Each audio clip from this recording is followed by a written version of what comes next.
welcome to the podcast. Yes, this is the podcast, the so-called experts. And we're called the so-called experts, Rafe, because people think we're experts, but we're not, are we? Well, I'm not sure about that because they ripped into us at Caboolture a couple of weeks they ago. didn't they? Yeah, that's right, I forgot that. Yeah.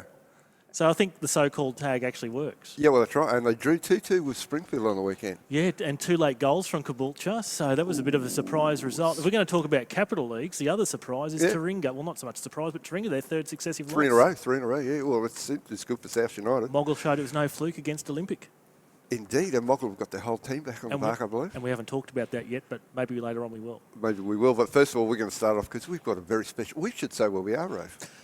Well, we're at Wolter Park. It's a long way from my place, and depending upon what night of the week it is, it's either Albany Creek or Moreton Bay's home ground. It must be tough to be a committee member out here. You've got to, before you leave home, you've got to remember which shirt to bring with you. Absolutely. Yeah, we're here, and of course we've got why are we here?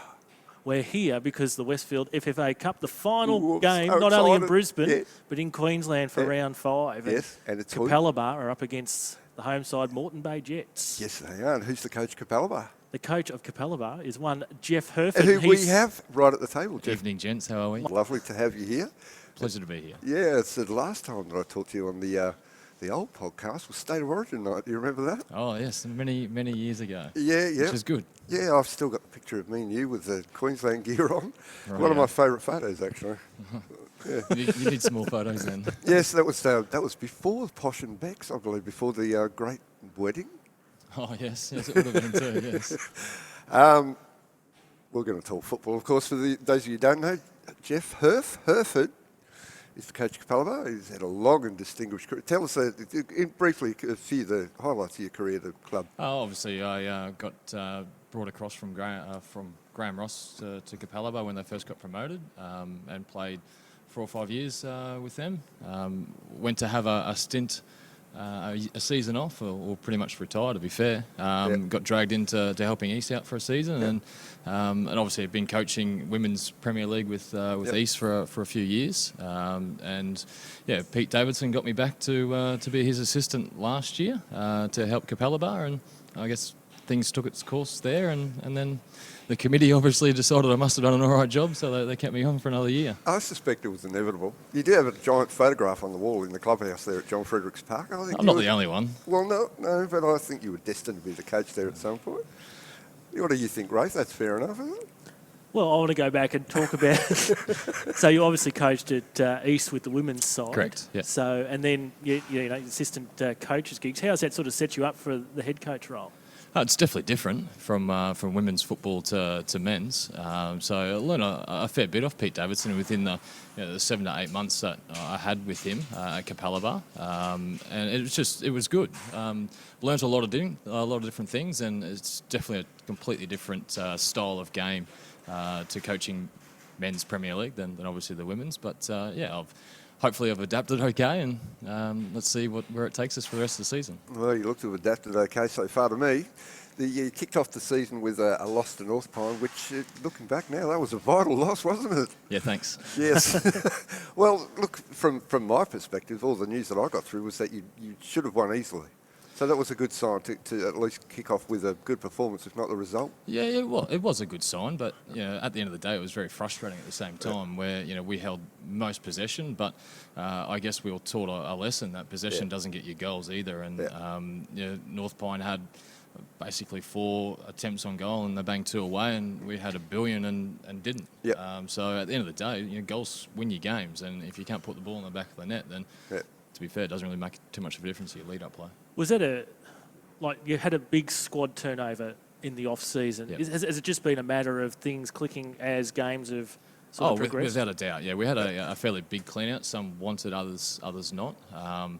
But we've come with a squad which, I believe is competitive. It was just a matter of time for these boys to understand what we wanted to do and the style of play that we wanted to have for us to go forward. And I think there was a couple of turning points within our season that it's created probably the last 4 or 5 weeks. And that was the game at Power in the league, where we were 3-0 down. And then come back to be 3-2 at half time. And I think from then on, the boys actually they've got a bit of belief that they can mix it with some of these better clubs and be competitive, and not just be competitive, but to win games at the same time. And I think that's where we are at the moment. So, very young side. Yeah, look, I think you put the whole entire football community on notice in that game, because everyone went well. Yeah, and then the cup win against Peninsula days later in extra time really showed that spirit. That's not an easy thing to lose against someone 3-4 days earlier, and then come in a cup style game and have to face them again. The boys stood up and they learned a lot from that Saturday game against Power, and obviously come away with the win to progress us through. You're a pretty laid back character. Were you jumping around like a lunatic when in extra time when they scored? No. No? You weren't? Still laid back, calm and collective. I was jumping around. I wasn't even there yet. Yeah. I try and stay as calm as possible on the bench. So sitting sixth, just 1 point outside the fall, did you have a goal coming into the season? More mid-table, to be fair, and pushing for top four.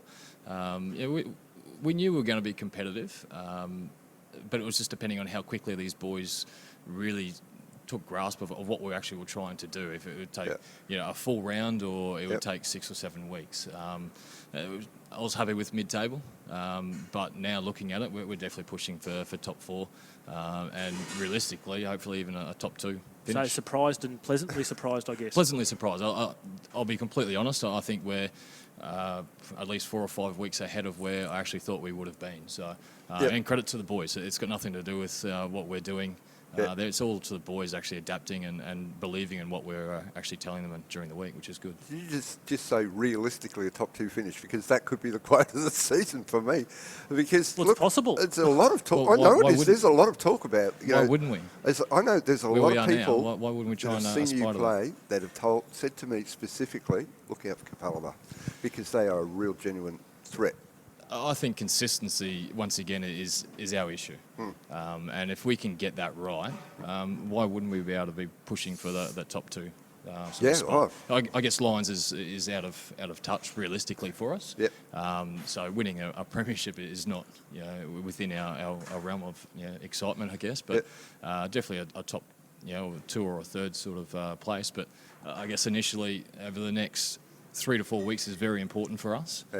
We've got Ipswich on the weekend, UQ and North Pine, all games that we believe we can win. And if we can do that, then that should actually put us in the 4. And it's from us, I guess, from there on to take where we end up. Well, of course, even before that, in about an hour's time, you've got a FFA Cup match here against Correct. Moreton Bay United, and there's a lot of people out there also, including me, that think that you could very well qualify for that round of 32.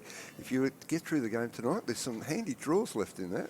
It must be, the squad must be up for tonight, for sure. Oh, definitely. We trained Monday night, and the boys trained extremely well. They're excited.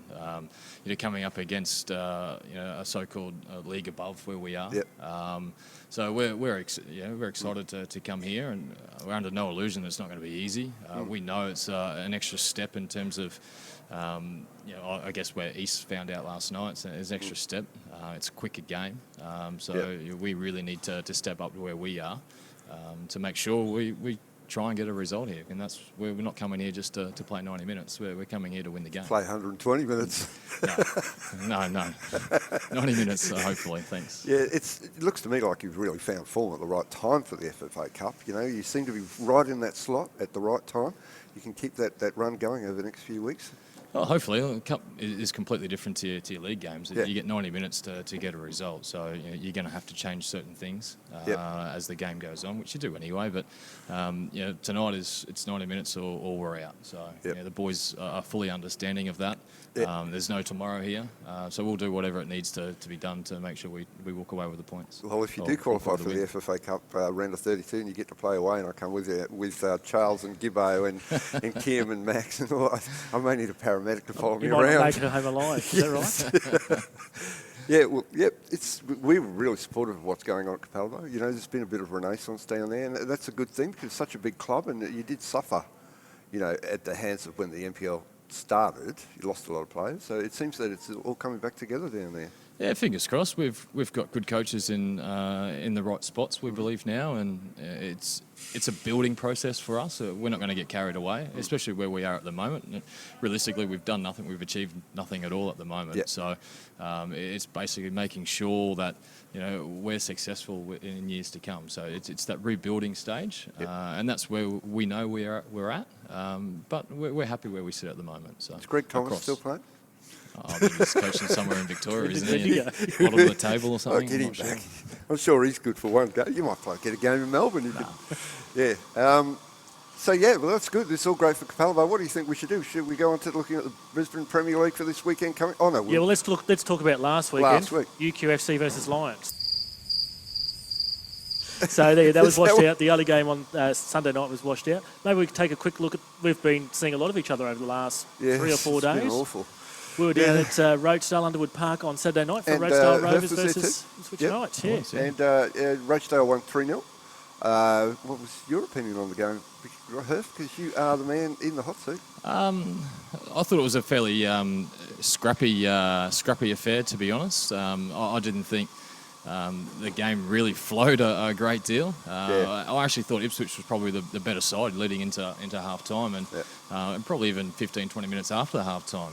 Since they missed that penalty, I think that's when the game changed. So it was, I guess Ipswich were caught napping a little bit because I thought they controlled the game quite well. Well, they were missing so many players. It was always going to be difficult. They had Jason Tobin out and Dale Robinson, Lucas Wilson, and then Moreton Levinson. In fact, anyone was the whole lot of them. Their name ended with an N, so they need to stop signing So players. whereabouts do they all play? Give me some info then. Well, Dale Robinson usually plays in the deep midfield role. Are they all available for the weekend? Lucas Wilson's a right wing attacker. I don't know. Moreton Levinson, he's a midfield. He's really good. He's a Danish guy. And I can't remember. Intelligence well, on the you know run where here. Jason Tobin plays. And we touched on it before the game on Tuesday night where Brisbane Strikers came away 2-0 winners against Eastern Suburbs. Well, look, it was all Brisbane Strikers. You have to be frank and honest about that. When it kicked off, the tempo was completely different. And they just, when they did turn over the ball, they got it back in no time. It was like watching the old Raw when, that long run they had where they just kept getting the ball back and fully deserved winners. I think East will be disappointed with that outcome. But they really got beaten in the midfield. What do you reckon, Rafe? Is that a fair comment? Fair comment indeed, yeah. They also conceded down the flank, so that's not good either. Yeah, like Strikers just opened up with a quick tempo and that was pretty much it, really. I was impressed they played at that high a tempo after coming back from Cairns on Sunday. I mean, maybe they just relaxed up there at the time. But that was the Westfield FFA Cup games. And that was the only 2 games that we've been to. Of course, tonight is Capalaba versus Moreton Bay United. You'll know the result by the end of that. And you'll probably know the draw for the round or the next round. Yeah. All round right, 6. well, we're going to run through the games quickly because Hurf's got to go off and coach. Yes. And I haven't written them down because I'm so running. The north side is horrendous. How do you live up here? At least Hurf lives on the south side. I'm going to segue into the north side and ignore that. So the first game on Saturday night is North Pine versus Holland Park Hawks at a Bob Brock Park at 5 p.m. Oh, what do you think, Hurf? You've played both teams, I believe? Yeah, we have played both teams. Yeah. North Pine, Holland Park Hawks. Holland Park are very direct. Yeah. Where is it played, Rafe? At Bob Brock. Holland Park should win. Yeah. But depends on how North Pine's set up. If they set up very defensively, which maybe they will, Holland Park will find it tough to break them down. Yeah. But yeah, I can't see anything but a Holland Park win. Yeah, Holland Park only beat UQ 1-0 last week, which is an interesting result. And they've had, they used to beat them 4-1. It was pretty convincing. So they're a bit of up and down. They and run hot and cold, don't they? I'm going to tip Holland Park because they're due to run hot. Yeah, Holland You, Park Rafe? should win, but as we've seen, anything's possible in this league at the moment. Ridiculous. Capalaba are going to win the league, Second game, Logan Lightning host Albany Creek on Saturday night, 6 p.m. down at Cornubia Park. Well, we'll be a bit quiet around here, but yeah, no, look, I think Logan on the back of last week's display, a lot of what players Albany Creek have got available is going to have a factor in that. But I'm going to tip Logan at home. I'm going to go it's draw. tough, isn't it? It is a tough because I'm not sure how many Albany Creek boys are back. Not sure if how many boys Logan have got. as well. And there was missing a few from the power game, which Exactly, they won. Which worked brilliantly. So, yeah, it did. So you'd expect if they are back, they'd probably sit on the bench anyway. Yeah, I'm going draw. Draw, Rafe? Yeah, I don't mind a draw either, actually. We're all going... Oh, no, I'm going for the win. Are you? Because Who to win? I'm going for Logan to win? To win at home, yeah. This will be a beauty. Saturday night down at Underwood Park. Rochdale Rovers versus Mitchelton, 6:30 kickoff. Ooh. Rafe? Open game. Yeah, Yes. it will be an open game. Plenty of goals. Plenty of goals. I think so too. And I think Rochdale by 1. Well, I'm going to go Mitchelton by 1. I'm going to go Rochdale. Well, that means I lose. Yes. All right, well, two of us are going for Rochdale. One's going for Mitchie. And who's next? Here's an intriguing fixture. Oh, here we Eastern go. Suburbs versus Peninsula Power. Make or break for both sides. This is a really important game. 7 p.m. at Heath Park on Saturday night. You'd like a draw, wouldn't you? Yeah, I would. I don't think it will be, though. Yeah. It really depends on how much time Aaron's had with the Power Boys. Yep. And if they get his style of coaching over the last week and a half. East are going through that bit of a patch at the moment where they're just not syncing together on the field, and it doesn't surprise me to say that they kind of lost it in the midfield on Tuesday night, because I found that when we played them the earlier week. No idea, to be fair. Yeah. I'll go East just because they're at home. Yeah, okay. Well, I will go with Peninsula because I think there might be a bit of coach bounce back. What about you, Ray? Yeah, I'm going with Peninsula as well because of the new coach factor that seems to generate some stuff. And I sat behind the East goal in the second half last night, and things just didn't look good there. Bit of a few angry words, as you know, you probably get in some of those games. But who are you yelling at? Oh. You weren't yelling at Tom Carroll, were you? I wasn't yelling. I don't yell. No. He will keep him in the game. He's been fantastic the last brilliant 2 or 3 save. Could have been 4 or 5. He's been He outstanding. made one save last night that was just stunning, where it slipped through his grasp and he still got there. It was just, yeah. And that's why I'll back East, just because of TC. Okay, well, he's the Leeds United supporter, TC. He must be a good bloke. What else have we got? So Sunday, 4 p.m, a match that holds a lot of interest for Herf as his side travel out to Ipswich Knights. Well, I'll start, shall I? I think Ipswich have got a few players out. If they get all their players back, I still don't think they have enough for Capalaba. The only thing that might affect them is the Wednesday night game tonight. But having the break till Sunday, they should be fine. Tipping Capalaba, and I believe you'd be a lunatic to go any other way. Yeah, I'll go Capalaba. It's a tough little trip out there on a Sunday afternoon, isn't it? It is a hard trip. Ipswich is never an easy place to go to. And obviously after Wednesday, after tonight, depends how the boys, back up. But yeah, it's definitely one that we're a bit concerned about. Sunday afternoon as well.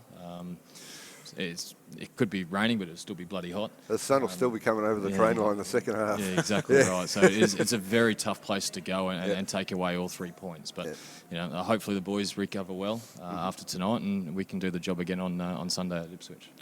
He's tipping Capalaba, Rafe. We knew that was coming, didn't we? What a surprise. Yes. And the other game that was supposed to be played last week between UQFC and Lions will now be played on Sunday, the 3rd of July.